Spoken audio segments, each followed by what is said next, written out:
রাজজামাই বউরে কি ড্রেস পরাইছো? আরে ফরেন ড্রেস, ফরেন বিদেশি। গত মাসে নিয়েছি ইন্ডিয়া থেকে। না না, দেখতে খুবই সুন্দর, তবে এত ছোট কেন? মনে হয় কাপড়ের শর্ট পড়ছিল না? তুমি এক কাজ করো, আমাকে বাজারে আবু খলিফ আছে, ওর কাছে যাইয়া তালি দিয়া ড্রেসটা একটু বড় করে নিও। ওর কাছে ভালো ভালো রঙের রঙের কাপড় আছে, ভালো মনের কাপড়। Old man, old mentality.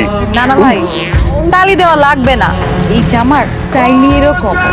আরে আবু খলিফা ভালো স্টাইল জানে, ও এই বাজারের সেরা স্টাইলিস্ট খলিফা। ওর কাছে গেলে আমার এটা তালি দিয়ে দিব, ভালো হইব দেখতে, দেখা যাবে ভালো। Hey old man, take care of your lungi. It's cooling.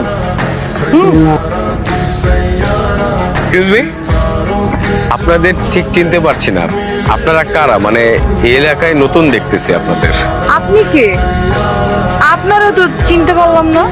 আমার নাম হচ্ছে রানা, আমি এই এলাকার চেয়ারম্যান সাহেবের মেয়ের জামাইয়ের বন্ধুর বড় ভাই। তার মানে নিকট আত্মীয়।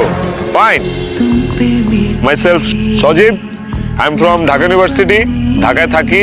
এখানে অত্র এলাকার in the জামাই in the Sarcastic Plaza. ও আচ্ছা, তাই নাকি? আপনি ঢাকা ইউনিভার্সিটির স্টুডেন্ট? তা কোন হলে থাকতেন?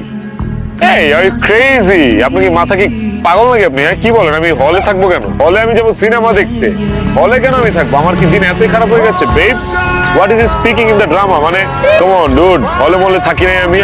আমার ব্যাপারটা আপনি বুঝতেছেন। আমি আমার ফ্যামিলি ব্যাকগ্রাউন্ড সম্পর্কে আপনাকে যখন বলি, রাত পার হয়ে যাবে, সকাল চলে আসবে, কিন্তু আপনি বুঝবেন না।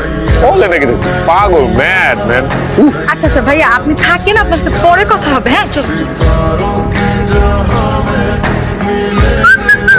এই ড্যাড, শুনো বাবু, একটা কথা বল, গ্রাম এই সমস্ত পোশাক আশাক তুমি বুঝছো যে নানান ধরনের নানান কথা কয়।